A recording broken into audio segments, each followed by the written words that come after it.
ಇವತ್ತು ಕೃಷ್ಣ ಕಾರಾ ಭೀಮರಾಯನಗುಡಿ ಅಧೀನದಲ್ಲಿ ಬರುವಂತ ಉಪವಿಭಾಗದ ಕಚೇರಿಗಳಿದ್ವು. ಆ ಕಚೇರಿಗಳನ್ನ ಇವತ್ತು ಮುಂಬೈ ಕರ್ನಾಟಕಕ್ಕೆ ಸ್ಥಳಾಂತರ ಮಾಡುವ ಒಳಗಿನ ಹುನ್ನಾರಾದರೂ ಏನು, ಇವತ್ತು ಸರ್ಕಾರ ಯಾವ ರೀತಿ ಈ ಭಾಗಕ್ಕೆ ಅನ್ಯಾಯ ಮಾಡ್ತಾ ಇದೆ ಅನ್ನೋದು ಇವತ್ತು ನಾವೆಲ್ಲರೂ ಕೂಡ ತಿಳ್ಕೋಬೇಕಾಗಿದೆ. ಅದರ ಜೊತೆಗೆ ಏನು ಇವತ್ತು ಹಸನಾಪುರದಲ್ಲಿ, ಸುರಪುರ ತಾಲೂಕಿನ ಹಸನಾಪುರದಲ್ಲಿ ಏನು ನಮ್ಮ ಕೃಷ್ಣ ಕೆಬಿ ಕೇಂದ್ರ ಕಚೇರಿ ಏನಿದೆ ಆ ಕಚೇರಿಯನ್ನ ಇವತ್ತು ಅದನ್ನು ಕೂಡ ಇವತ್ತು ಇಂಡಿ ತಾಲೂಕಿಗೆ ಶಿಫ್ಟ್ ಮಾಡುವಂತ ಹುನ್ನಾರಗಳನ್ನು ನಡೆಸ್ತಾ ಇದ್ದಾರೆ. ಆದ್ರೆ ಈ ಭಾಗದ ಶಾಸಕರುಗಳು, ಈ ಭಾಗದ ಸಚಿವರುಗಳು ಏನ್ ಮಾಡ್ತಾ ಇದ್ದಾರೆ, ಇವತ್ತು ಬಾಲ್ಕಿಯಲ್ಲಿ ಏನೊಂದು ಉಪವಿಭಾಗ ಕಚೇರಿ ಇತ್ತು ಕೆವಿ ಜನರದು, ಅದನ್ನು ಕೂಡ ಬಿಜಾಪುರಕ್ಕೆ ಶಿಫ್ಟ್ ಮಾಡ್ತಾ, ಬಾಗಲಕೋಟೆ ಮತ್ತು ಬಿಜಾಪುರಕ್ಕೆ ಶಿಫ್ಟ್ ಮಾಡುವಂತ ಕೆಲಸಗಳನ್ನ ಮಾಡ್ತಾ ಇದ್ದಾರೆ. ಆದ್ರೆ ಈ ಭಾಗದ ರೈತರಿಗೆ ಅನುಕೂಲ ಆಗಲಿ, ಈ ಭಾಗದ ಇರಿಗೇಷನ್ ಡೆವಲಪ್ಮೆಂಟ್ ಆಗಲಿ ಅನ್ನೋ ಉದ್ದೇಶದಿಂದ ಸರ್ಕಾರ ಈ ಭಾಗಕ್ಕೆ ಏನು ಈ ಕಚೇರಿಗಳನ್ನು ನೀಡಿತ್ತು ನೀರಾವರಿ ಇಲಾಖೆಯಲ್ಲಿ, ಈ ಕಚೇರಿಗಳನ್ನ ಕಸಿದುಕೊಂಡು ಇವತ್ತು ಏನು ಮುಂಬೈ ಕರ್ನಾಟಕಕ್ಕೆ ಹಸ್ತಾಂತರ ಮಾಡುವ ನಿಟ್ಟಿನಲ್ಲಿ ಸರ್ಕಾರ ಏನು ಕೆಲಸ ಮಾಡ್ತಾ ಇದೆ, ಯಾಕೆ ಈ ರೀತಿಯಾಗಿ ಬಲ್ತಾಯಿ ಧೋರಣೆ ಮಾಡ್ತಾ ಇದೆ ಅನ್ನೋದು ನಮಗಂತೂ ತಿಳಿತಾ ಇಲ್ಲ. ಅದ್ರ ಜೊತೆಗೆ ಇವತ್ತು ಇದು ಒಂದೇ ಅಲ್ಲ, ಇವತ್ತು ಏಮ್ಸ್ ಬಂತು, ರಾಯಚೂರಿಗೆ ಏಮ್ಸ್ ಬರಬೇಕಾಗಿತ್ತು, ಆ ಏಮ್ಸ್ ಅನ್ನು ಕೂಡ ಇವತ್ತೇನದ ಧಾರವಾಡ ಚೆಕ್ ಮಾಡಿದ್ರು. ಅದೇ ರೀತಿಯಾಗಿ ಇವತ್ತು ಏನು ಕೆವಿ ಜನರಲ್ ಕಚೇರಿಗಳು ಮತ್ತು ಕಾರ್ಯಪಾಲಕ ಅಭಿಯಂತರ ಕಚೇರಿಗಳು ಮತ್ತು ಉಪವಿಭಾಗ ಕಚೇರಿಗಳು, ಹಸನಾಪುರದ ಕಚೇರಿಗಳನ್ನ ಇವತ್ತು ಒಯ್ದು ಬೇರೆ ಜಿಲ್ಲೆಗಳಿಗೆ ಅಂದ್ರೆ ಮುಂಬೈ ಕರ್ನಾಟಕಕ್ಕೆ ಶಿಫ್ಟ್ ಮಾಡಿ ಇವತ್ತು ನಮ್ಮ ಭಾಗದ ಲಕ್ಷಾಂತರ ಜನ ಇವತ್ತು ಏನಾದರೂ ಇಲ್ಲಿ ನಾವು ಸುರಪುರ ಹಸನಾಪುರದಲ್ಲಿ ಕಾರ್ಯನಿರ್ವಹಿಸುತ್ತಿರುವಂತ ರೈತರ ಭೂಮಿಗೆ ಯಾವ ಯಾವ ಜಿಲ್ಲೆಗಳಿಗೆ ಇವತ್ತು ಆ ಕಚೇರಿ ಒಳಪಡುತ್ತೆ ಅಂದ್ರೆ ಇವತ್ತು ರಾಯಚೂರು ಜಿಲ್ಲೆ ಮಸ್ಕಿ, ಲಿಂಗಸೂರು, ದೇವದುರ್ಗ ಮತ್ತು ರಾಯಚೂರು ತಾಲೂಕ ಮತ್ತು ಯಾದಗಿರಿ, ಹುಣಸಗಿ, ಸೂರ್ಪುರ್, ಶಾಪುರ್, ವಡಗೇರ ಹೀಗೆ ಲಕ್ಷಾಂತರ ಹೆಕ್ಟೇರ್ ಭೂಮಿಯನ್ನ ಭೂಮಿಯಲ್ಲಿ ಬರುವಂತ ಈ ಕೆವಿ ಜನರಲ್ನ ಕಚೇರಿಯನ್ನ ಇವತ್ತು ಯಾವ ಪುರುಷಾರ್ಥಕ್ಕಾಗಿ ಶಿಫ್ಟ್ ಮಾಡ್ತಾ ಇದ್ದಾರೆ ಅನ್ನೋದು ನಮ್ಮ ಪ್ರಶ್ನೆಗೆ ಉತ್ತರವನ್ನು ಕೊಡಬೇಕು. ಅದರ ಜೊತೆಗೆ ಏನದ ಇವತ್ತು ಈ ಭಾಗದ ಶಾಸಕರು, ಈ ಭಾಗದ ಸಚಿವರುಗಳು ಕಣ್ಣು ಮುಚ್ಕೊಂಡು ಏನು ಕೂತಿದ್ದಾರೆ, ಅವರಿಗೆ ನಾಚಿಕೆ ಮಾನ ಮರ್ಯಾದೆ ಅನ್ನೋದಿದ್ರೆ ಇವತ್ತು ಈ ಕೂಡಲೇ ಸರ್ಕಾರದ ನೀವು ಏನದ ಇವತ್ತು ಸರ್ಕಾರ ಲೆಟರ್ ಅನ್ನ ಬರೀಬೇಕು. ಸರ್ಕಾರ ಈಗೇನು ಸದನ ನಡೀತಾ ಇದೆ ಆ ಸದನದಲ್ಲಿ ಚರ್ಚೆಯನ್ನ ಮಾಡಿ ಇದೇ ಏನು ಮೊದಲಿನಂತೆಯೇ ಏನದ ಇವತ್ತು ಹಸನಾಪುರದಲ್ಲಿ ಮತ್ತು ಗೋಗಿ ಕ್ಯಾಂಪ್ ಅಲ್ಲಿ ಮತ್ತು ಭೀಮರಾಯನಗುಡಿಯಲ್ಲಿ ಏನು ಕಚೇರಿಗಳದಾವ ಆ ಕಚೇರಿಗಳನ್ನ ಅಲ್ಲೇ ಮುಂದುವರಿಸಬೇಕು. ಆ ನಿಟ್ಟಿನಲ್ಲಿ ಏನದ ಇವತ್ತು ನಾವು ಆಗ್ರಹವನ್ನ ಮಾಡ್ತಾ ಇದ್ದೀವಿ.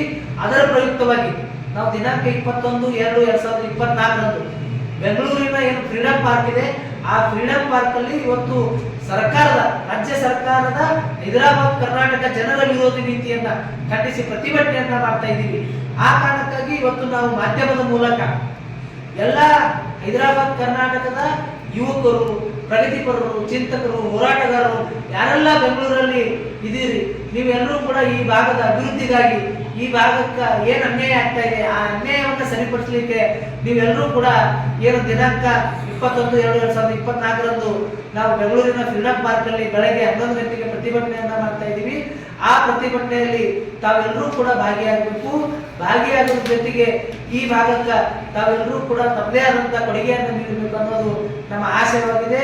ಅದರ ಜೊತೆಗೆ ಇನ್ನೊಂದೇನಂದ್ರೆ ಇವತ್ತು ಸರ್ಕಾರ ಮತ್ತು ಈ ಭಾಗದ 42 ಜನ ಶಾಸಕರುಗಳು ನೀವು ಏನ್ ಮಾಡ್ತಾ ಇದ್ದೀರಿ ಅನ್ನೋದು ಪ್ರಶ್ನೆಗೆ ಉತ್ತರ ಕೊಡಬೇಕಾಗತ್ತೆ. ಯಾಕಂದ್ರೆ ಪ್ರತಿ ಸಾರ್ತಿನೂ ಕೂಡ ಇವತ್ತು ಏಮ್ಸ್ ಹೋಯ್ತು ಅಂತ ಪ್ರತಿಷ್ಠಿತವಾದಂತ ಏಮ್ಸ್ ಇಲ್ಲಿಂದ ಹೋಯ್ತು, ಈಗ ಎಲ್ಲಾ ನೀರಾವರಿ ಇಲಾಖೆ ಎಲ್ಲಾ ಕಚೇರಿಗಳಲ್ಲಿ ಹೋಗ್ತಾ ಇದ್ದಾವ. ಹಾಗಾಗಿ ಏನೂ ಹೇಳೋದು ಬೇಡ. ಯಾಕಂದ್ರೆ ಹೈದರಾಬಾದ್ ಕರ್ನಾಟಕದ ರೈತರಿಗೆ ಯಾವುದೇ ಕೊಡುಗೆ ಬೇಕಾಗಿಲ್ಲ, ಹೈದರಾಬಾದ್ ಕರ್ನಾಟಕದ ಜನರಿಗೆ ಯಾವುದೇ ಸವಲತ್ತುಗಳು ಬೇಕಾಗಿಲ್ಲ. ಅಂದ್ರೆ ಇವತ್ತು ನಾವು ಪ್ರತಿಯೊಂದು ಕೂಡ ಏನೇ ಕೆಲಸ ಇದ್ರು ರೈತರು ಕೂಡ ಇವತ್ತು ಬಿಜಾಪುರಕ್ಕೆ ಹೋಗ್ಬೇಕು. ಇಲ್ಲೇ ಇರುವಂತ ಕಚೇರಿಗಳಿಗೆ ಹೋಗಿ ನಮಗೆ ಸಿಗುವಂತ ಸವಲತ್ತುಗಳು, ನಮಗೆ ಆಗುವಂತ ತೊಂದರೆಗಳನ್ನ, ತೊಡಕುಗಳನ್ನ ಸರಿಪಡಿಸುವ ನಿಟ್ಟಿನಲ್ಲಿ ಕಚೇರಿಗಳಿದ್ದು ಆ ಕಚೇರಿಗಳನ್ನ ಇಲ್ಲೇ ಮುಂದುವರಿಸಬೇಕು.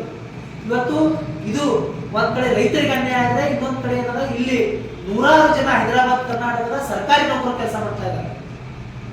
ಈಗ ಒಂದ್ ಕಡೆ ಏಕಾಏಕಿಯಾಗಿ ಈ ಕಚೇರಿಗಳನ್ನ ಬೆಳಗಾವಿ ಡಿವಿಷನ್ಗೆ ಅಂದ್ರೆ ಮುಂಬೈ ಕರ್ನಾಟಕಕ್ಕೆ ಸ್ಥಳಾಂತರ ಪಡಿಸಿದಾಗ ಇವರ ಸೀನಿಯಾರಿಟಿ ಹೋಗುತ್ತೆ.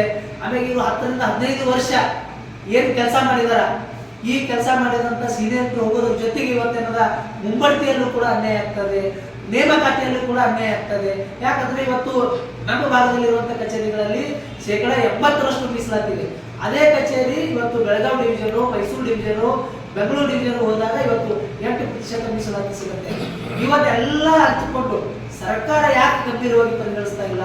ಅದ್ರ ಜೊತೆಗೆ ವಿಶೇಷವಾಗಿ 371 ಜೆ ಕಲಂನ ಏನು ಅಧ್ಯಕ್ಷರಾದ ಪ್ರಿಯಾಂಕ ಖರ್ಗೆ ಅವರು ಇದನ್ನ ಗಂಭೀರವಾಗಿ ಪರಿಗಣಿಸಬೇಕು. ಯಾವುದೇ ಒಂದು ಕಚೇರಿಯನ್ನ ಸ್ಥಳಾಂತರ ಪಡಿಸಬೇಕಾದ್ರೆ ಕ್ಯಾಬಿನೆಟ್ ಅಲ್ಲಿ ಚರ್ಚೆ ಆಗಬೇಕು. ಇವತ್ತು ಕ್ಯಾಬಿನೆಟ್ ಅಲ್ಲಿ ಯಾವುದೇ ರೀತಿಯಾಗಿ ಚರ್ಚೆ ಆಗದೇನೆ ಸಬ್ ಕಮಿಟಿ ಇದೆ. ಇವತ್ತು ಹೈದರಾಬಾದ್ ಕರ್ನಾಟಕದ ಯಾವುದೇ ಸರ್ಕಾರಿ ಕಚೇರಿ ಆಗಲಿ ಸರ್ಕಾರಿ ನೌಕರಿಗಾಗಲಿ ಅನ್ಯಾಯ ಆದಾಗ, ಈ ಭಾಗಕ್ಕೆ ಅನ್ಯಾಯ ಆದಾಗ 371 ಜೆ ಕಲಂನ ಉಪಸಮಿತಿ ಇದೆ. ಆ ಉಪಸಮಿತಿ ಏನ್ ಕೆಲಸ ಮಾಡ್ತಾ ಇದೆ, ಆ ಉಪಸಮಿತಿಯಲ್ಲಿ ಈ ವಿಷಯ ಚರ್ಚೆ ಆಗಿದೆ ಅನ್ನೋ ಪ್ರಶ್ನೆಯನ್ನ ನಾವು ಇವತ್ತು ಕೇಳ್ತಾ ಇದ್ದೀವಿ.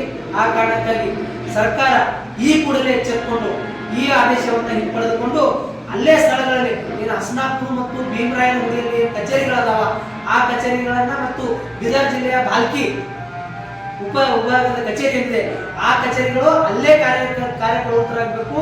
ಯಾಕಂದ್ರೆ ಈ ಭಾಗದ ಜನರು ಈಗಾಗಲೇ ಬಹಳಷ್ಟು ನೊಂದಂತ ಜನರು, ಆರ್ಥಿಕವಾಗಿ ಹಿಂದುಳಿದಂತ ಜನರು ಇವತ್ತು ಈಗ ಏನು ಸರ್ಕಾರ ಸ್ವಲ್ಪ ಕಣ್ಣು ತೆರೆದು ನೀರಾವರಿ ವ್ಯವಸ್ಥೆಯನ್ನ ಮಾಡ್ತಾ ಇದೆ, ಅದನ್ನು ಕೂಡ ಕಸಿದುಕೊಳ್ಳುವಂತ ನಿಟ್ಟಿನಲ್ಲಿ ಏನ್ ಕೆಲಸ ಮಾಡ್ತಾ ಇದ್ದೀರಾ, ಇದು ಹೈದರಾಬಾದ್ ಕರ್ನಾಟಕ ಜನವಿರೋಧಿ ನೀತಿ ಅಂತೇಳಿ ನಾವು ಈ ಮೂಲಕ ಆಗ್ರಹವನ್ನ ಮಾಡ್ತಾ ಇದ್ದೀವಿ.